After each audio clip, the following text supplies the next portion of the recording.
विद्यार्थियों, हम पढ़ेंगे आईसीवीएन। आईसीवीएन कहते हैं पादप नामकरण की अंतर्राष्ट्रीय संहिता।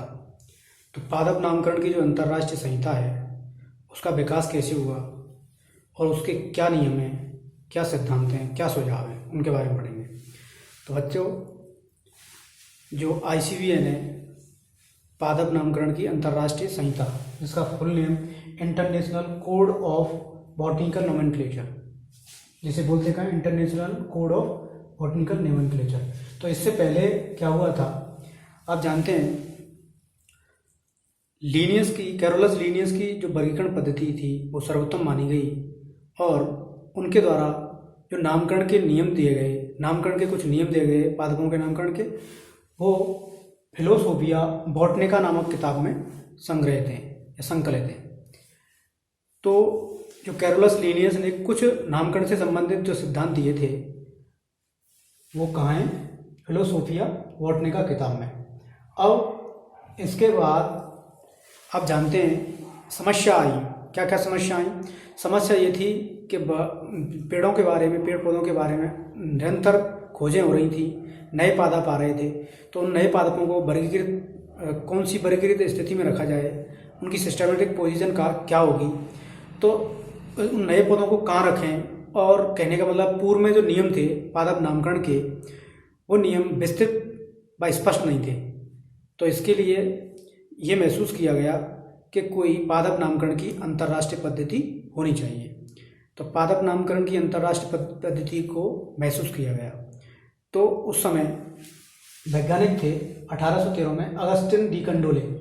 इन्होंने नामकरण के कुछ नियम दिए, कुछ सिद्धांत दिए, नामकरण के प्रमुख सिद्धांत 1813 में अगस्टिन डी कंडोले ने किस किताब में दिए? थ्योरी एलिमेंटियर डी ला बॉटनी। तो ये किताब है थ्योरी एलिमेंटियर डी ला बॉटनी। तो अगस्टिन डी कंडोले ने इस पुस्तक में नामकरण के सिद्धांत प्रस्तुत किए। लेकिन नामकरण के जो पादप वर्गीकरण विज्ञान है या पादप नामकरण की जो विज्ञान है, उसके अगर इतिहास को हम देखें तो नामकरण स्थापना की जो शुरुआत है वो 1867 से हुई। कब हुई? 1867 से। ये कब हुई? जब अल्फोंजे डी कंडोले ने एक पुस्तक लिखी जिसमें नामकरण के मौलिक सिद्धांतों को दिया गया। पुस्तक का नाम है लॉइस डी ला बॉटनिक। लॉइस डी ला बॉटनिक। तो यहाँ कौन सी थी? थ्योरी एलिमेंटियर डी ला बॉटनिक। तो ध्यान रखनी है, इनमें अंतर है दोनों में। ये दोनों भाई अलग अलग हैं, अगस्टिन डी कंडोले और अल्फोंजे डी कंडोले अलग अलग हैं, डेट भी अलग है इनकी। तो मानते हैं कि जो 1867 की इन्होंने कुछ नियम भी दिए थे, मौलिक नियम, उन नियमों को ही क्या मान लिया गया? पेरिस की 1857 की संहिता या फिर डी कंडोले नियम माना गया। इन्होंने जो नियम दिए थे।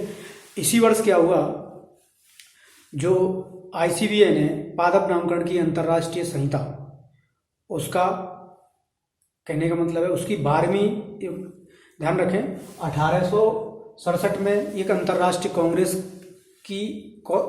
का आयोजन हुआ। तो अंतर्राष्ट्रीय कांग्रेस का आयोजन हुआ जो किसी पादप के नामकरण के लिए किया जाता है।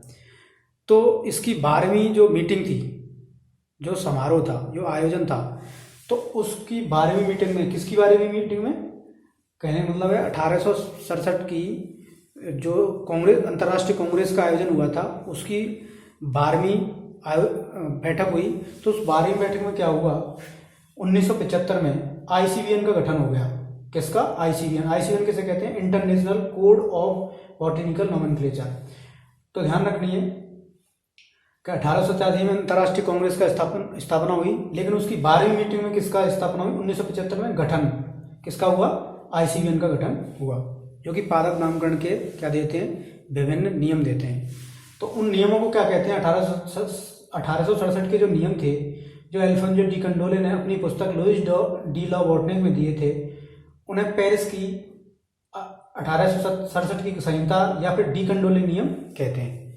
ध्यान रखें, 1867 की पेरिस की 1857 की संहिता, 67 की संहिता या फिर डी कंडोले नियम उन्हें कहते हैं, जो किसने दिए? अल्फोंजे डी कंडोले। किताब कौन सी थी?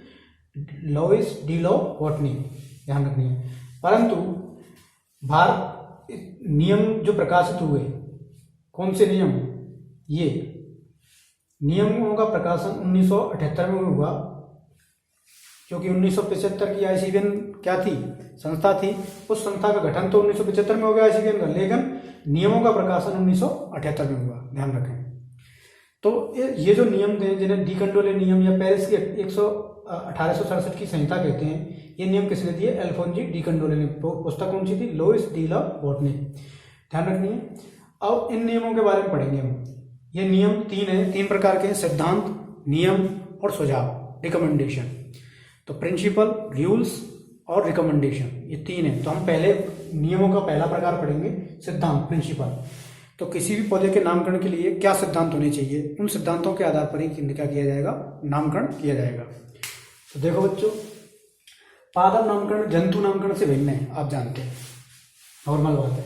किसी वर्ग का नाम नामकरण प्रारूप के आधार पर निर्धारित किया जाए। नामकरण प्रारूप मैंने आपके लिए बताया था, जो हर्बेरियम सीट होती है, आदर्श हर्बेरियम सीट, प्रथम सीट जो बनाते हैं, वही नोमेनक्लेचर टाइप कहलाता है, नाम प्रारूप। और नंबर 3, वर्गकों का नामकरण प्रकाशन की प्राथमिकता पर आधारित है। जो भी वर्गक हैं उनका नामकरण प्रकाशन की प्राथमिकता, प्रायोरिटी पर आधारित है। कहने का मतलब जो भी पब्लिकेशन होगा उसकी प्रायोरिटी होगी, सबसे पहले किसने प्रकाशित किया उसके आधार पर नाम रखा जाएगा। और कुछ अपवादों को छोड़कर प्रत्येक वर्ग का नाम नियमों के आधार पर होता है, ध्यान रखनी है। तो नियमों के आधार पर जो नाम दिया हुआ होता है उसे शुद्ध नाम या सही नाम कहते हैं, करेक्ट नेम, ध्यान रखनी है। कुछ अपवादों को छोड़कर कह रहा है वो। तो वर्गकों का नामकरण जो होता है नियमों के आधार पर होता है, और जो भी नाम होगा उसे क्या कहेंगे, शुद्ध नाम या सही नाम कहेंगे। पूछा जाता है शुद्ध नाम या प्योर नाम क्या होता है, तो शुद्ध नाम उसे कहेंगे जो नियमों के आधार पर रहता है। नंबर 5, वर्गकों का वैज्ञानिक नाम उनकी व्युत्पत्ति को ध्यान में न रखकर लैटिन भाषा में होना चाहिए। तो अभी ये भी बोल रहे हैं कि यहाँ पर वैज्ञानिक नाम जो भी रहेंगे वर्गकों के, टैक्सोन के जो वैज्ञानिक नाम होंगे, उन नामों की व्युत्पत्ति को ध्यान में नहीं रखेंगे कि वो आए कहाँ से, वो डेराइव कहाँ से हुए। हम केवल ये ध्यान रखेंगे कि वो लैटिन भाषा में होने चाहिए। नंबर 6, कुछ अपवादों को छोड़कर नामकरण के नियम पूर्व व्यापी हैं, तो रेट्रोएक्टिव हैं, ध्यान रखिए। कुछ अपवादों को छोड़कर नामकरण के नियम कैसे हैं, पूर्व व्यापी हैं, बिल्कुल पूर्व में ही व्याप्त हैं। तो बच्चों, आपने सिद्धांतों को पढ़ा। कहने का मतलब अंतर्राष्ट्रीय संहिता जो कि पेरिस की एक तरह नियमों को क्या बोलते हैं, पेरिस की 1867 की संहिता या फिर डी कंडोले नियम। तो डी कंडोले नियम का एक प्रकार आपने पढ़ी है सिद्धांत। तो इन सिद्धांतों के आधार पर किसी भी पादप का नामकरण किया जाता है।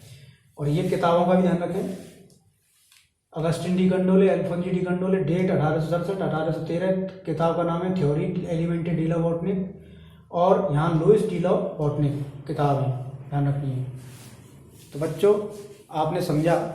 और ये भी ध्यान रखें, अल्फोंजी ने नियम दिए थे, वास्तव में उन नियमों को ही क्या कहते हैं, पेरिस की 1867 की संहिता, डी कंडोले नियम। तो पहली बैठक जो हुई थी अंतर्राष्ट्रीय